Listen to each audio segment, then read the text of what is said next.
to było dla mnie niesamowitym objawieniem, bo dotychczas myślałem o Bieliku, o polskim modelu językowym jako coś stricte kluczowego dla Polaków. A się okazało, że jest to również niesamowity wytrych dla spółek technologicznych operujących w branży sztucznej inteligencji, które chciałyby z zewnątrz wejść na rynek polski. Szwedzi w pewnym momencie się trochę zrazili do polskiego sektora IT, ponieważ oni mają historię w tym momencie 200 lat bez wojny i ich relacje handlowe, biznesowe są oparte o długoterminowe współprace. Tam, żeby siąść do stołu, rozmawiać o biznesie, czasem trzeba przez 6-9 miesięcy spotykać się, rozmawiać, uściskiwać ręce, zaprosić na kolację, pójść na kawę. Ja już wielokrotnie usłyszałem, że fajne macie te spółki technologiczne, ale potem przyjeżdżacie do nas i w 3 miesiące chcecie zamknąć deala. No i to jest zrażające, bo wysyłamy komunikat, że nie do końca rozumiemy, jak tu się biznes robi. Nie zdobędziemy rynków globalnych, nie osiągniemy jakiegoś takiego wielkiego rozwoju, dopóki nie zaczniemy fizycznie wychodzić poza granice naszego kraju. Witam wszystkich ludzi ciekawych świata. Z tej strony Maciej Szczerba na kanale Past, Present and Future. Rozmawiamy o tym, co dzisiaj dzieje się w świecie technologii. Jak dzisiaj technologia wpływa na biznes i cywilizację. Ale również o tym, czego możemy spodziewać się w przyszłości. I jakie lekcje wyciągać z historii, aby przewidzieć postęp technologiczny. Zapraszam. Witajcie. Naszym dzisiejszym gościem jest Michał Domański, ekspert od networkingu, konsultant biznesowy i mówca, ambasador Szwedzko-Polskiej Izby Gospodarczej, twórca Mazowian AI Fest, warszawskiej inicjatywy skupionej na przyspieszaniu lokalnych innowacji. Cześć Michał. Cześć, czołem, cześć wszystkim. Więc w trakcie naszej rozmowy skupimy się na podróży, którą odbyłeś niedawno po krajach bałtyckich, w trakcie do której badałeś ich lokalne środowiska technologiczne. Zacznijmy może od tego, co Ciebie skłoniło do wyruszenia w tę trasę. To ja tylko dałbym taką gwiazdeczkę Asterix, że podróż była wokół całego Bałtyku, a nie tylko państw bałtyckich, więc to były państwa bałtyckie plus Skandynawia, czyli zaczynając od Litwy, Łotwy, Estonii, potem Finlandia, Szwecja, Dania, Niemcy i z powrotem do Polski. Natomiast wracając do Twojego pytania. Co mnie skłoniło do takiej podróży? Dwojako. Pierwsza rzecz jest taka, że moja aktywność dość mocno taka zawodowa opiera się o relacje z ludźmi, pracę z ludźmi, czy to w formie warsztatowej, doradczej, czy nawet podczas różnych konferencji branżowych. No i nie oszukujmy się, wakacje są dość martwym sezonem, wszyscy wyjeżdżają. I zapewne taka refleksja, że mógłbym wymówić najem mieszkania na 2 miesiące i zaoszczędzone pieniądze z wynajmu przeznaczyć na podróż gdzieś. Wziąć plecak i pojechać przed siebie. Natomiast w pewnym momencie się zastanowiłem, że kurczę, jak już gdzieś jadę, odkrywać coś nowego, ja w ogóle mam bardzo duże doświadczenie właśnie takich bycia wszędzie i mieszkania wszędzie, pomyślałem, że fajnie by było coś wartości z tego wynieść. No i z racji tego, że jestem dość mocno zaangażowany w polskie środowisko innowacyjne, oczywiście jeśli chodzi o AI, ale ogółem o technologię również, pomyślałem, że fajnie byłoby zobaczyć, co się dzieje za granicą w kontekście AI. Bo podczas moich badań na początku roku, gdzie badałem moją, nie chcę powiedzieć niechęć, ale złą opinię o polskim rynku IT, to jednym z takich wniosków, które wtedy sobie wyciągnąłem czy umocniłem w przekonaniu, jest to, że my za mało patrzymy poza Polskę. Jesteśmy za bardzo skupieni, żeby patrzeć wewnątrz i nie do końca patrzymy, czy uczymy się od siebie wzajemnie, nawet na rynku europejskim, nie przygarniamy tych dobrych praktyk. Więc stwierdziłem, że podczas tej wyprawy, gdzie po części sobie zrobię wakacje, Będę również starał się poznać ludzi działających w branży gdzieś za granicą, rozmawiać z nimi, może nagrać jakiś wywiad, może po prostu porobić notatki i przywieźć tą całą wiedzę, te całe know-how do Polski. Początkowo był to pomysł absolutnie spontaniczny, że wezmę plecak, wezmę tam, jest taki bilet Interrail, gdzie można sobie wykupić przykładowo na miesiąc czy na 2 miesiące przejazdy pociągami po Europie. No i myślałem sobie, pojadę gdzieś.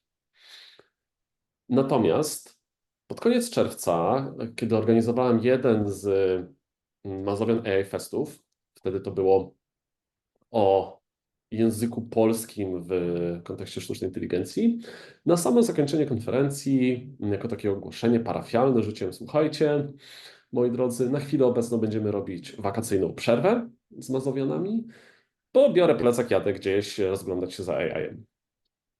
I to było tyle. Natomiast chwilę później, już podczas takiej sesji bufetowej, networkingowej, gdzie tam spożywaliśmy przekąski, rozmawialiśmy, podszedł do mnie Piotr Senkus, profesor Uniwersytetu Warszawskiego, z którym ówcześnie znałem się raczej z widzenia. Gdzieś tam może raz słowo zamieniliśmy i tyle. I Piotr do mnie powiedział: słuchaj stary, bo ja jestem pół Litwinem i w sumie mam coś znajomych w Litwie, jestem również związany ze Szwedzko-Polską Izbą Gospodarczą, więc w Szwecji też kogoś znam. Czy nie myślałeś, żeby pojechać na północ? Ja tak słucham go, mówię: nie myślałem. Piotr powiedział: słuchaj, to ja polecam, zachęcam, postaram się wśród moich znajomych, bliskich rozpropagować i nawet jakbyś chciał, mogę wziąć furę i pojechać z tobą do Wilna, bo w sumie odwiedzę sobie znajomych, bliskich. No to oczywiście taka polska cebula się włączyła. Myślę, no dobrze, no w sumie jak mogę mieć darmowy transport przez kawałek, no i jeszcze porozmawiać, zawsze poznać jakąś ciekawą osobę, to dlaczego by nie? Więc powiedziałem: spoko, możemy zrobić. Nie planowałem, ale w sumie dlaczego na północ nie? Ile osób może się pochwalić tym, że objechało Bałtyk? No okej. Tydzień później dzwoni do mnie Piotr i mówi: słuchaj Michał, bo ja tak przemyślałem, ja bym chciał z tobą przejechać cały ten Bałtyk, bo to też takie moje marzenie było, kiedyś o tym myślałem, ale nigdy o tym jakoś nie miałem pretekstu. Czy możemy pojechać razem? Wezmę furę, podzielimy się kosztami, razem sobie powspieramy się w swoich inicjatywach i odpalimy coś fajnego. Trochę się wahałem, bo tak zaczęło mi to brzmieć jako, że kurde, chyba ten aspekt wakacyjny tego wyjazdu się właśnie rozmywa i zamienia się w projekt badawczo-networkingowo-biznesowy, no ale let's go for it. Powiedziałem: dobra, to jedziemy. I tak to się zaczęło. W pewnym momencie wsiedliśmy w samochód i po prostu zaczęliśmy jechać na północ, zaczynając właśnie od Kowna na Litwie, kursując między Kownem a Wilnem, następnie oczywiście Ryga, Tartu w Estonii, Tallinn, Helsinki, Sztokholm, Kopenhaga, Hamburg, Berlin, no i z powrotem Polska. No to brzmi jak wakacje, w których jednak za dużo nie odpocząłeś.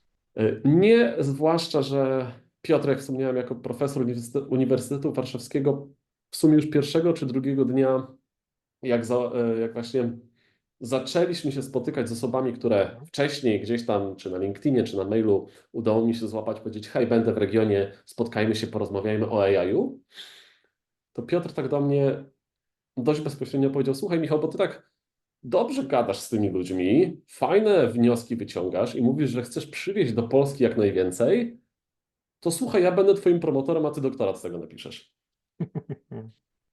I ja tak powiedziałem: no i wiecie jak to jest. Z jednej strony człowiek boi się zawsze roboty, z drugiej strony ja mam taką nutkę misjonarza, więc sobie pomyślałem: kurde, nie jest to głupi pomysł. I taka podróż, zrobienie dość sporej liczby wywiadów, analiz i zobaczenia tych rynków, no nie oszukujmy się, z gigantycznym badaniem jakościowym, które już miałbym na wkład do swojej pracy. I zrobiliśmy to. Więc jak możesz w tym momencie się domyśleć, liczba spotkań, wywiadów, badań przeprowadzonych czy to właśnie w ramach Mhm.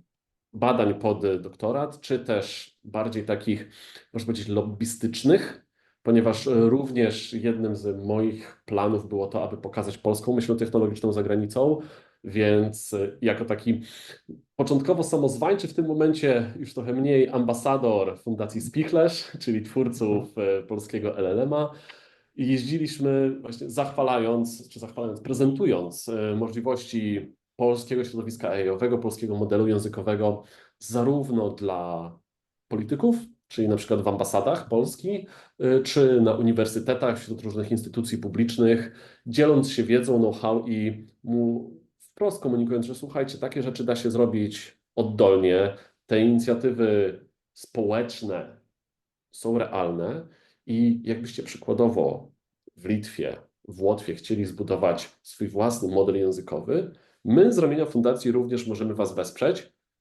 tak abyście mieli większą niezależność technologiczną od big techów. I jakie było zainteresowanie budową tych własnych modeli, albo może nawet czymś innym, co mamy w Polsce? Czy tak, co było dość ciekawe, może nie tyle ciekawe, co z perspektywy czasu dość oczywiste, natomiast sam model nie był tak do końca Mhm. atrakcyjny dla jednostek zagranicznych, co wiedza o tym, jak budować ten model. To było niesamowite, że duża część środowisk skupionych wokół sztucznej inteligencji nie miała świadomości, że takie rzeczy da się zrobić. Mhm. Bo wszyscy mówili, no kurde, żeby zrobić model językowy, no to musicie mieć nakłady finansowe, musicie mieć GPU, musicie mieć tą całą moc obliczeniową i ludzi, którzy biorą naprawdę kupę hajsu za bycie inżynierami. To Mhm. jakim cudem wy zrobiliście coś takiego pro bono? I potem Tak, jeszcze ale się okazuje... Bielik, jak ma tych inżynierów, powiedzmy za darmo, no bo to ludzie, co po godzinach go trenują, Tak, no to GPU dostaje od Cyfronetu jednak. dokładnie. Dlatego też tutaj wspomniany Cyfronet AGH, który użyczył Bielikowi swojej mocy obliczeniowej. I to też był przykład współpracy, że hej, w ten sposób można działać. Ponieważ jak patrzymy na przykłady z Zachodu, z Ameryki, no to jest klasycznie, Mhm. że dostajesz finansowanie, płacisz za GPU przykładowo i jakoś tak się ludzie trochę zaszufladkowali.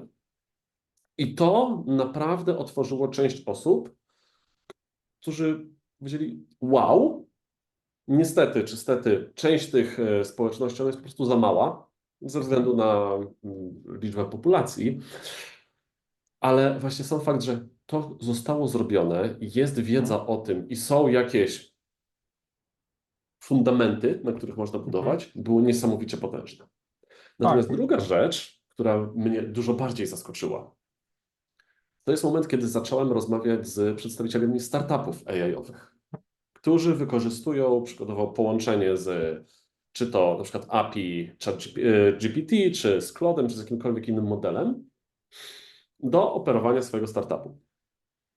I rozmawiając z nimi, z takim Ewalcem Urtansem, który jest jednym z topowych naukowców, jeśli chodzi o AI na Łotwie, Ewalc powiedział mi wprost: słuchaj, Michał, bo my w tym momencie mamy oprogramowanie do analizy sentymentu rozmów telefonicznych, które wykorzystujemy po łotewsku, no i myśleliśmy o ekspansji zagranicznej. No bo musimy pamiętać, że Mhm. zwłaszcza państwa bałtyckie są małymi rynkami i tam faktycznie, jeśli chcemy coś zbudować, to musimy wychodzić globalnie, musimy wychodzić za granicę.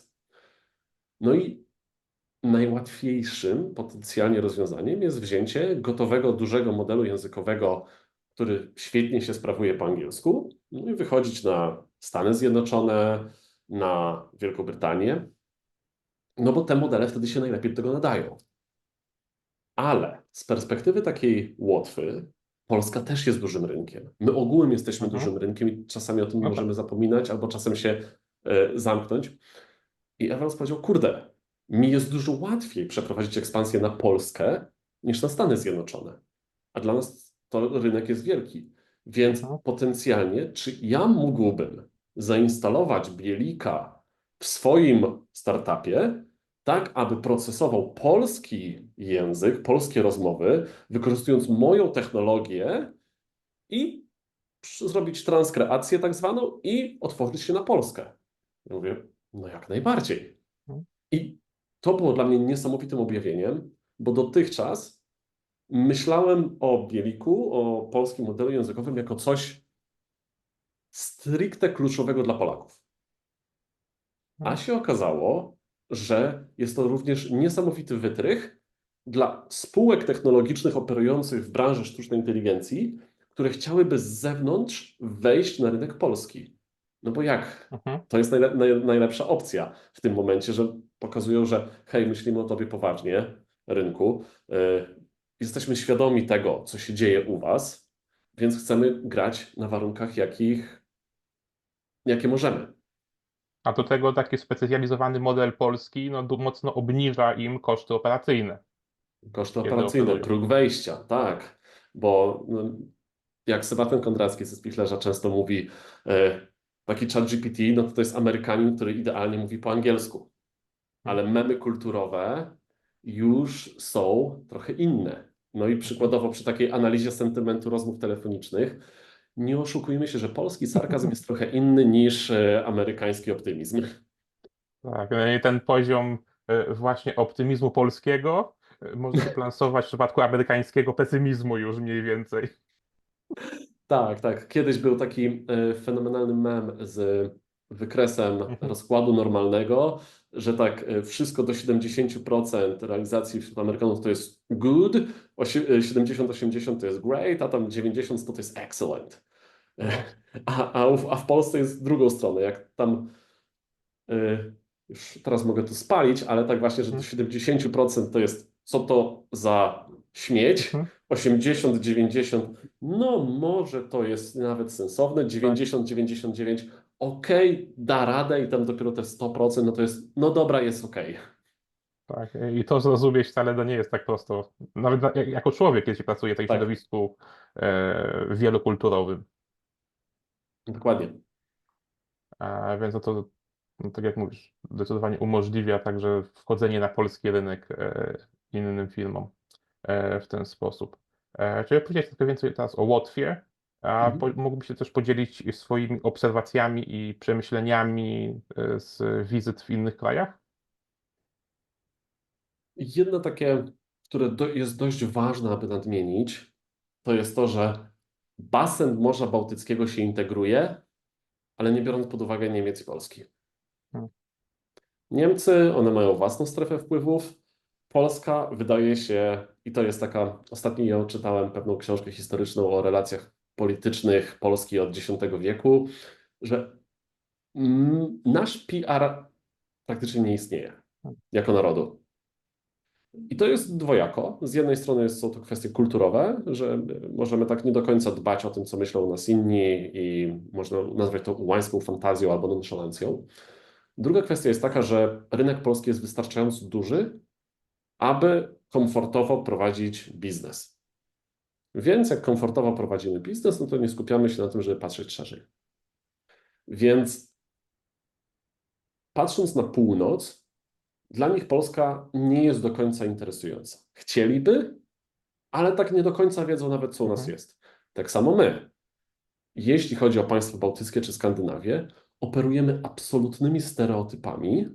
Ja również byłem w szoku, jak dużo stereotypów we mnie jest zakorzenionych, które są absolutnie sprzeczne z stanem faktycznym. Jakie? Mógłbyś jakieś wskazać? Tak, no przykładowo, że Litwa to jest Europa Środkowo-Wschodnia. Mhm. Litwa już jest w regionie tak zwanym obecnie Nowe Nordyki. Nowe Nordyki, czyli połączenie Nordyków, państw, czyli tutaj można zacząć od Islandii, przez Norwegię, Skandynawię, Danię, Finlandię i połączona właśnie, jeszcze dołączone do tego są państwa bałtyckie. I to jest tak zwany New Nordics. Tak samo mówienie, że wszyscy na północy są absolutnie zimni, introwertyczni, zamknięci. No nie do końca tak to działa. Finowie faktycznie są dla nieznajomych dość chłodni, ale w momencie, kiedy wejdziesz w krąg znajomości Finów, to jest inny poziom przyjacielstwa.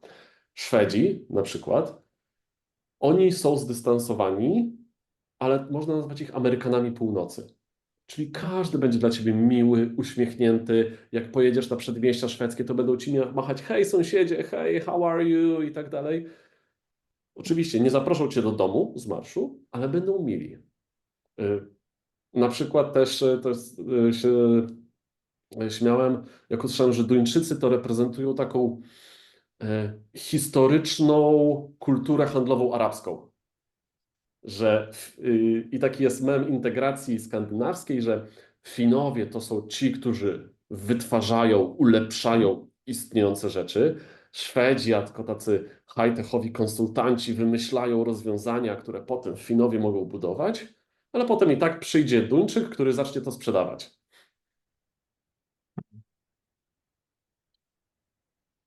Więc tutaj ta integracja jest niesamowicie wielka. Tak, no chyba, no, tak jak mówisz, Polska przy takiej integracji z innymi państwami nie ma. No to też chyba trochę wynika z no, uwarunkowań historycznych, że nasi sąsiedzi rzadko kiedy byli naszymi przyjaciółmi. Tak, E, niby mamy Grupę Wyszehradzką, natomiast ta Grupa Wyszehradzka, ona trochę moim zdaniem nie funkcjonuje na tym samym poziomie. Dlatego też na przykład we współpracy z instytucjami szwedzkimi i litewskimi oraz trochę estońskimi rozpocząłem starania w kierunku uświadomienia, że Polska również może należeć do strefy wpływów nowych Nordyków. Bo integracja państw Morza Bałtyckiego to na przykład jest jeden z strategicznych celów obecnie nadchodzącej polskiej prezydentury w Unii Europejskiej, o, o czym się nie mówi. no to się w sam raz wpisuje ten cel. Dokładnie. Tylko znowu mamy problem taki, że za mało o sobie wiemy i opieramy się o stereotypy. Tak, no tutaj no to jedynie jakaś opcja większej komunikacji pomiędzy tymi państwami chyba może pomóc, Mhm. nie?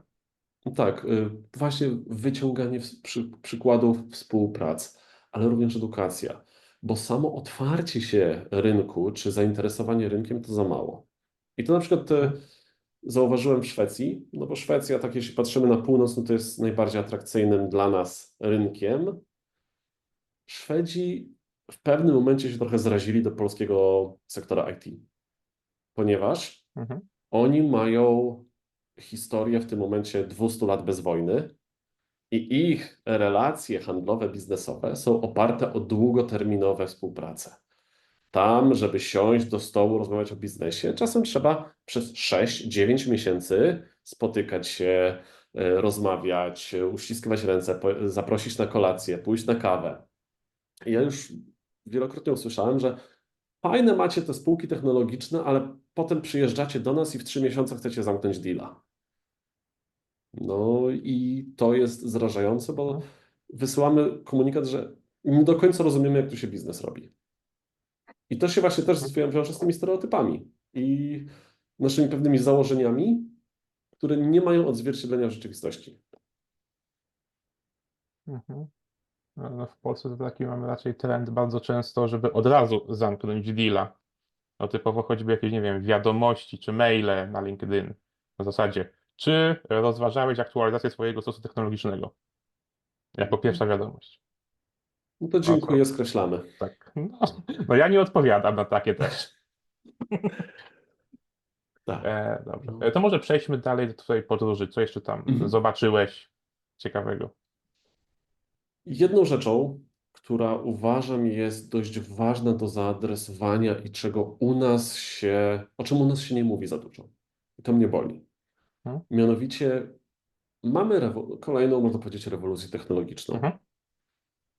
I przykładowo w Szwecji czy w Estonii prawie cała populacja kraju ma przynajmniej podstawowe umiejętności cyfrowe, obsługi komputera, telefonu, internetu. I tam faktycznie jest ten hype na AI i wdrażanie go, często w formie niewidzialnego AI, czyli wmontowania Mhm. go przykładowo w usługi publiczne, także nawet nie mamy świadomości, że tam działa AI. A u nas, wiesz ile osób, jaki procent społeczeństwa ma podstawowe kompetencje cyfrowe umożliwiające skorzystanie z komputera i internetu? Wiesz, to jest takie pytanie, na które patrząc ze swojej bańki odpowiedziałbym 95%. Ale znając życie, wiedząc, że to jest moja bańka, no to obstawiam, że dużo, dużo mniej. Dam Ci może taką liczbę 56% to jest średnia europejska. Mhm. A w Polsce? Poniżej czy powyżej? Obstawiałbym mniej. 30 w takim razie? 44%. 44. Więc więcej niż połowa społeczeństwa nie potrafi posługiwać się komputerem w sposób podstawowy.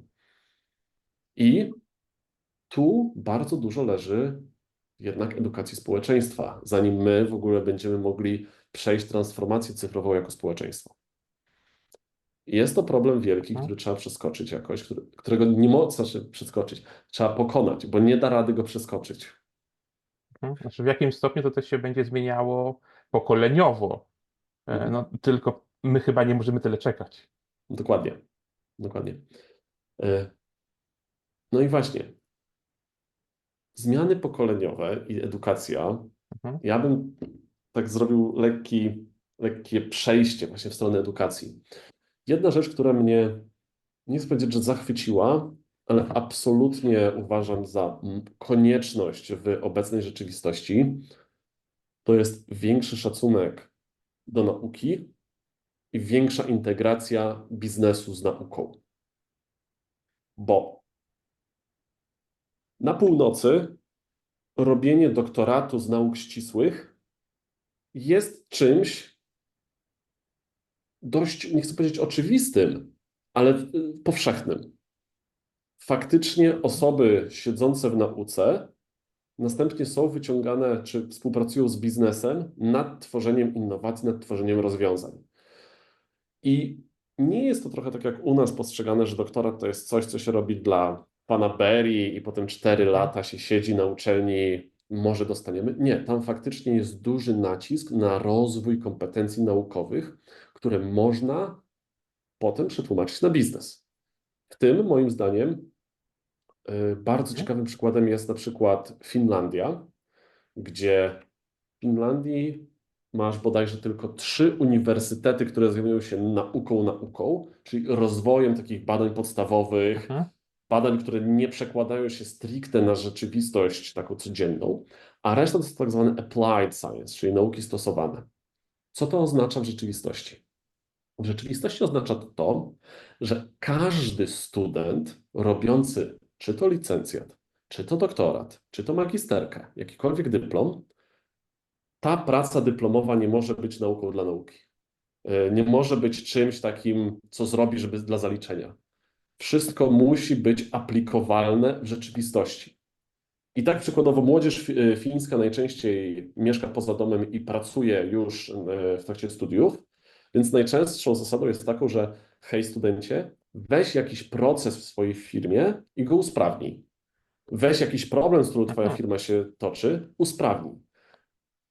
Kluczowym zagadnieniem jest to, aby twoja praca naukowa miała przełożenie na rzeczywistość. Inaczej nie zdasz.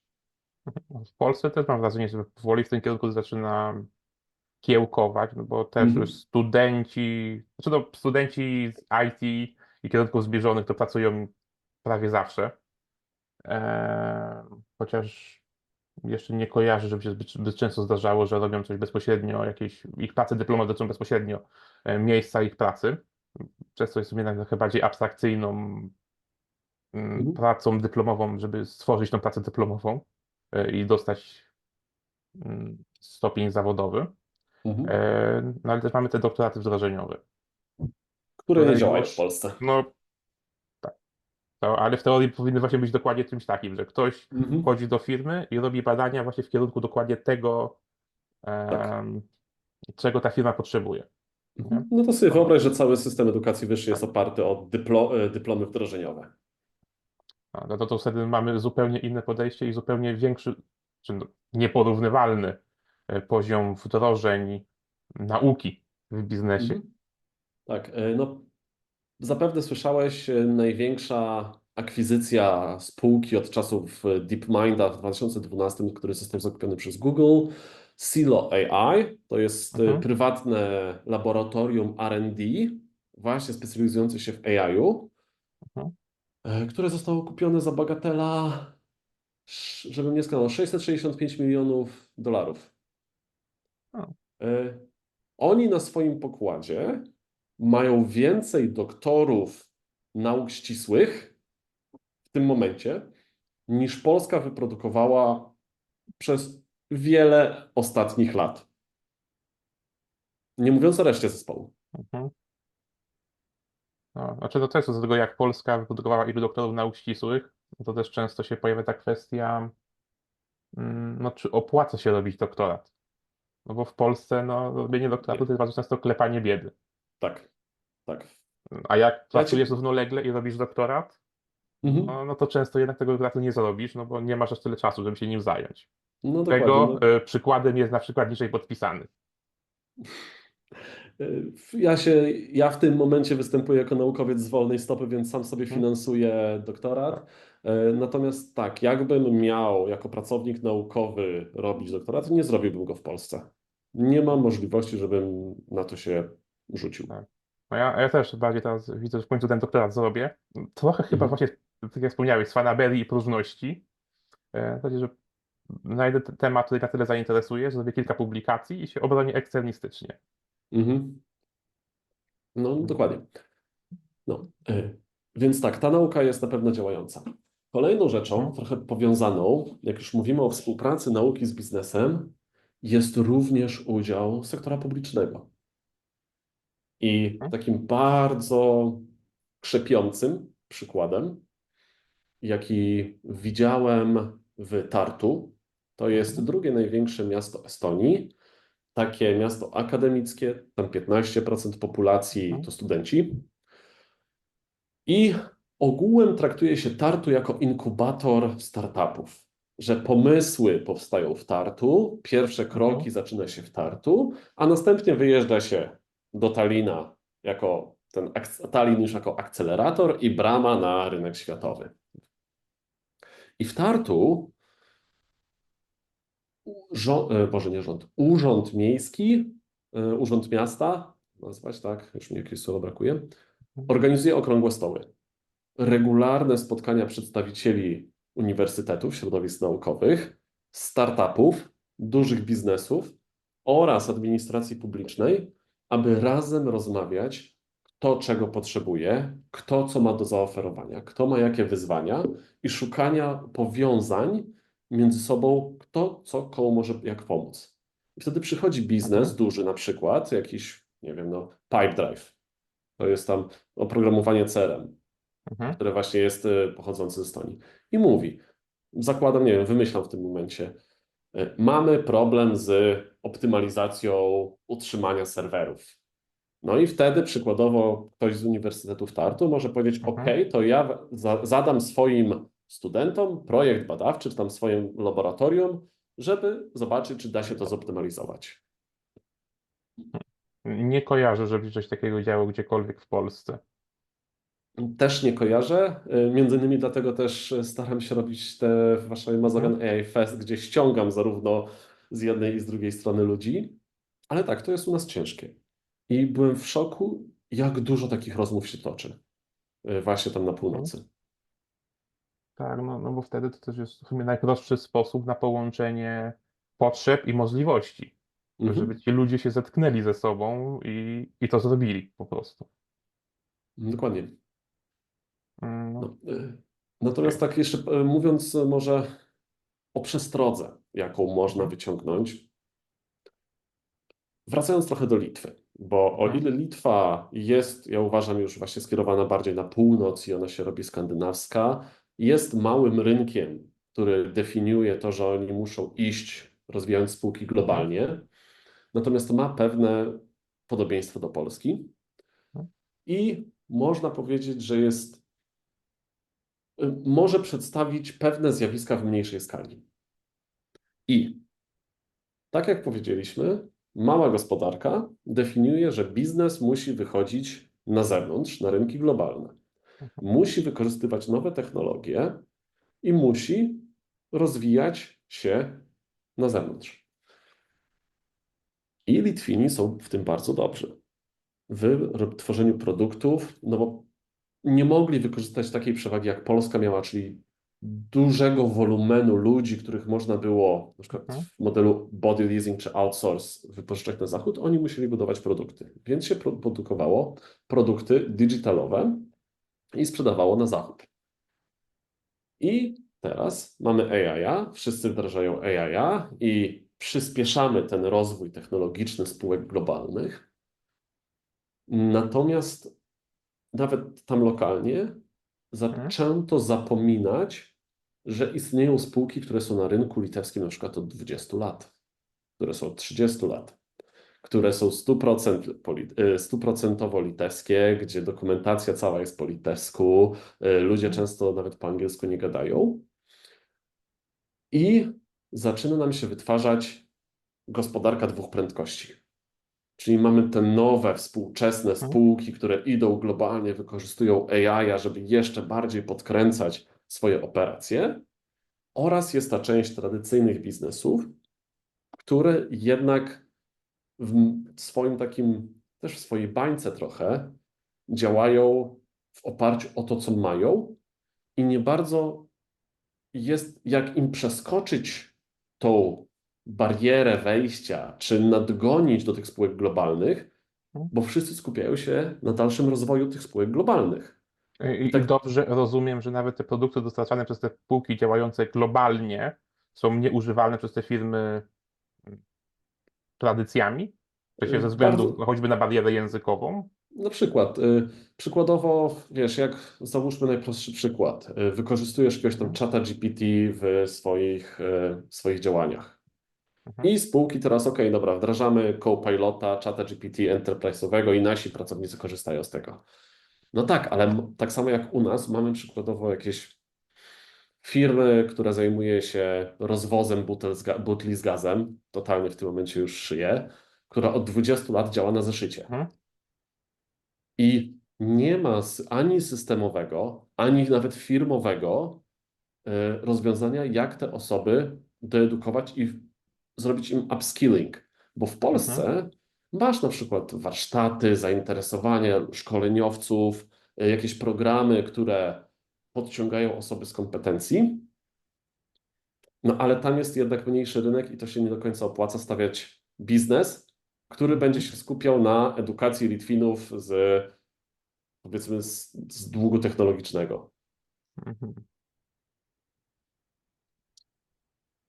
To ważna lekcja, uważam.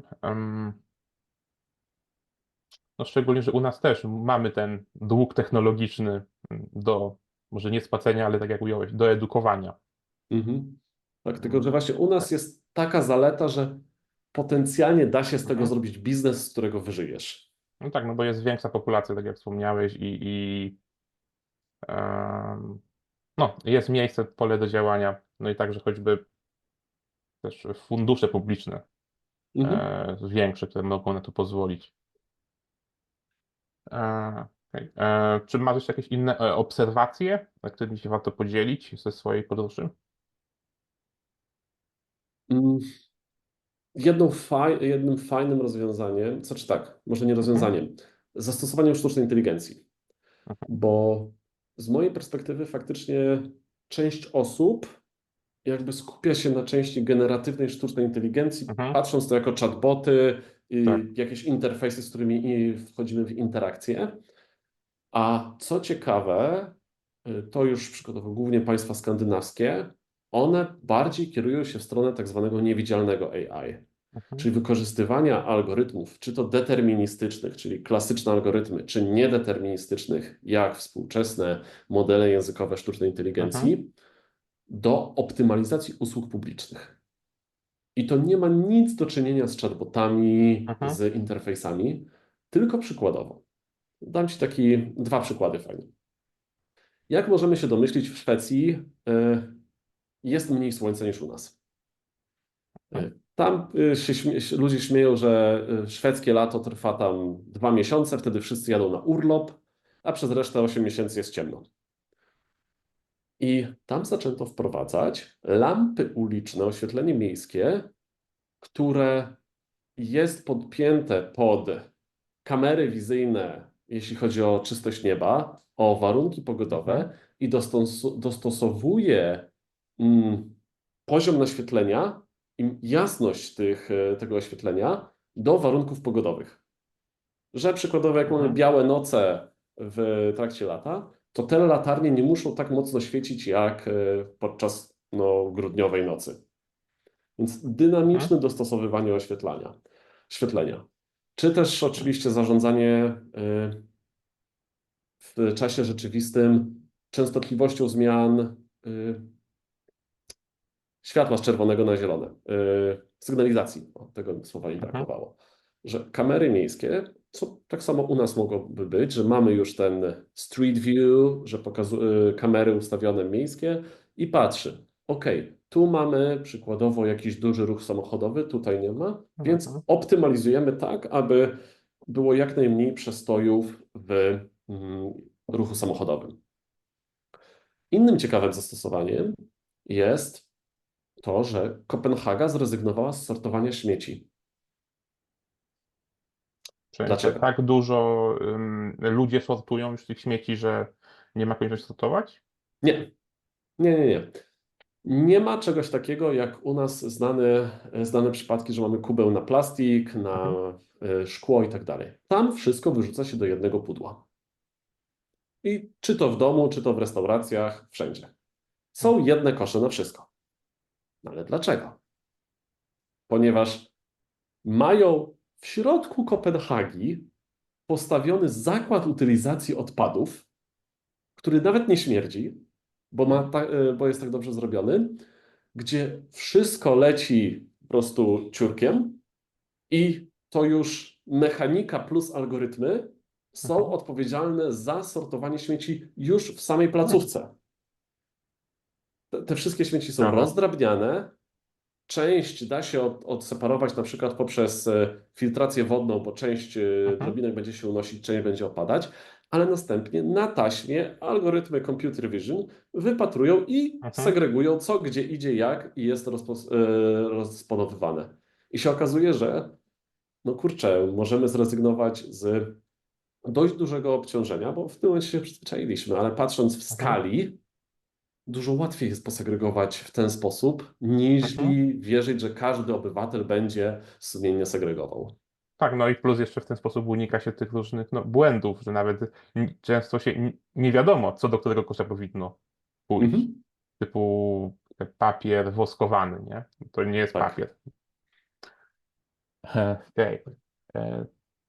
To może podsumujmy jeszcze te przemyślenia, które się podzieliłeś i porozmawiajmy chwilę, w jaki sposób Polska powinna się zmienić, żeby mogły w niej nastąpić kolejne wielkie przełomy technologiczne, jak na przykład to, co się dzieje za sprawą OpenAI czy Anthropica.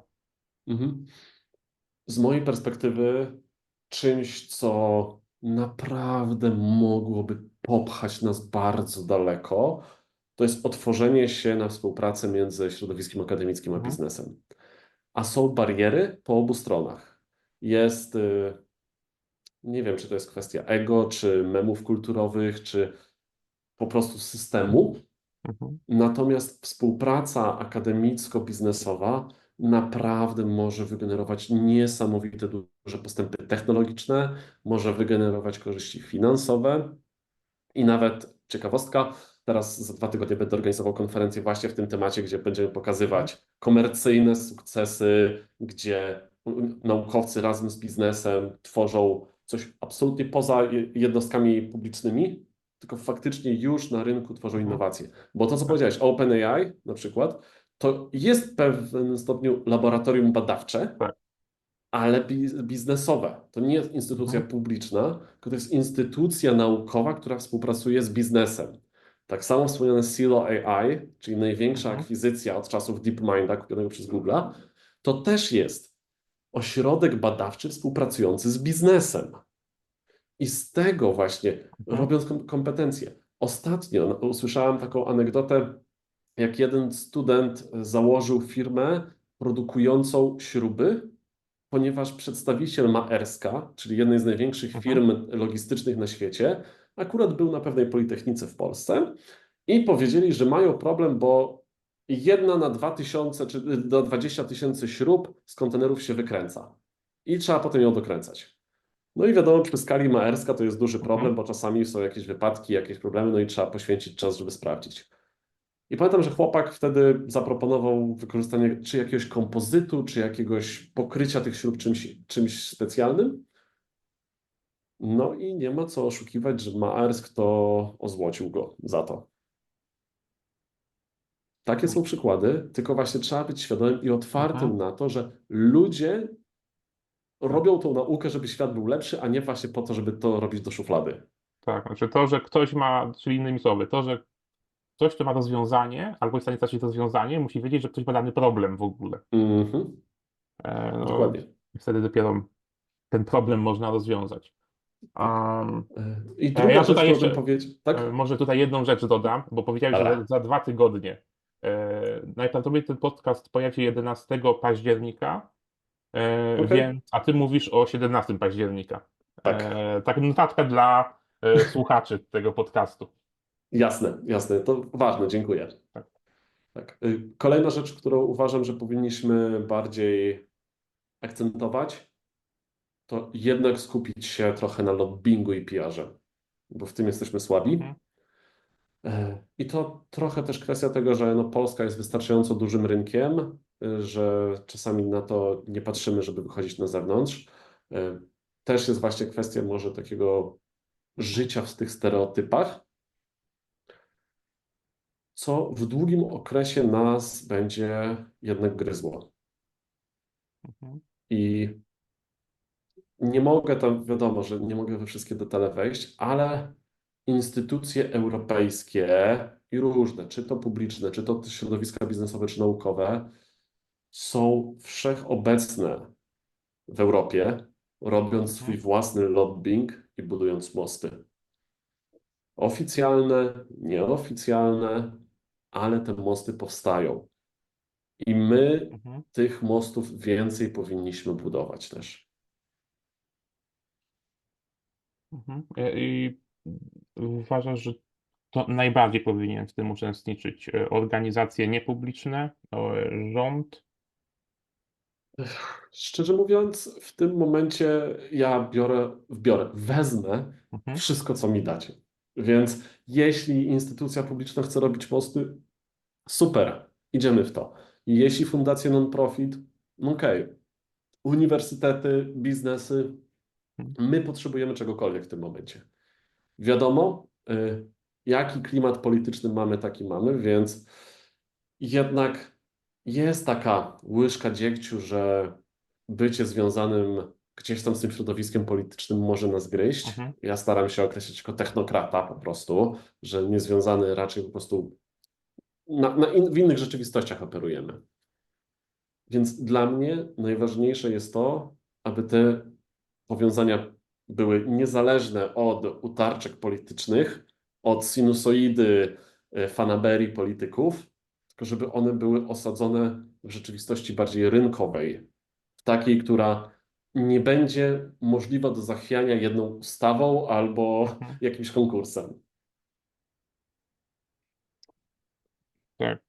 A to może jeszcze dodam inne pytanie, bo załóżmy, że ten polski ekosystem nie będzie się zmieniać. Co polska firma, która chce móc konkurować z rynkiem globalnym, może zrobić? Myślę, że Albo czy może coś zrobić?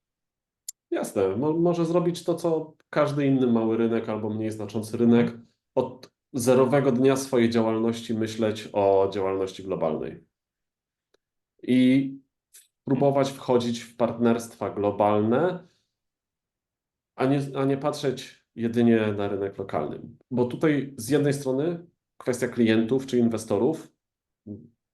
Często jednak klienci płacący w euro mogą płacić więcej, inwestorzy inwestujący w euro mogą zainwestować więcej. Również może być kwestia infrastruktury. My w Polsce, jeśli chodzi o tech, akurat mamy bardzo Mhm. dobrą infrastrukturę digitalową, ale żeby mieć też świadomość, że za granicą też da się to ogarnąć. Mhm. E, Talent to samo. Ja bym powiedział, że dla nas to jest komfortowa pułapka. To jest bardzo komfortowa Mhm. pułapka, że jesteśmy w stanie otworzyć działalność i urosnąć nawet do rangi unicorna, Mhm. działając wyłącznie na rynku polskim. Mhm. No tak, tylko to jest brak presji środowiskowej, która Mhm. powoduje ewolucję, nie? Dokładnie. I staje się stagnacja wtedy. Okej, to chyba już dość długo rozmawiamy, więc może sobie zapytam, czy jest jakaś jedna ostatnia myśl, z którą chciałbyś się podzielić z naszymi słuchaczami, widzami?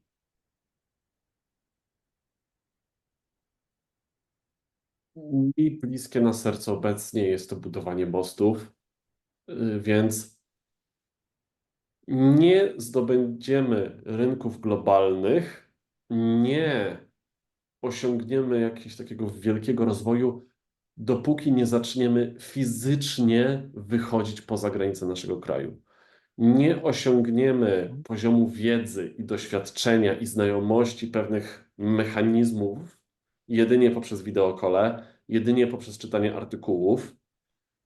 Zachęcam, żeby pojeździć trochę, żeby wyjść, próbować budować partnerstwa, współpracę, czy po prostu znajomości międzynarodowe i jednak nie tylko w wersji digitalowej. No, z tego, jak mówisz, to w takich krajach jak Szwecja, gdzie tę rękę trzeba wielokrotnie uścisnąć, Na przykład. zanim coś konkretnego się zrobi. Okej, to na tym zakończymy naszą rozmowę. Kropka. Michał, dziękuję Ci za podzielenie się swoimi obserwacjami i przemyśleniami. Życzę Ci powodzenia we wszystkich inicjatywach, które prowadzisz. Dzięki wielkie za zaproszenie. Dzięki, cześć. No, czołem.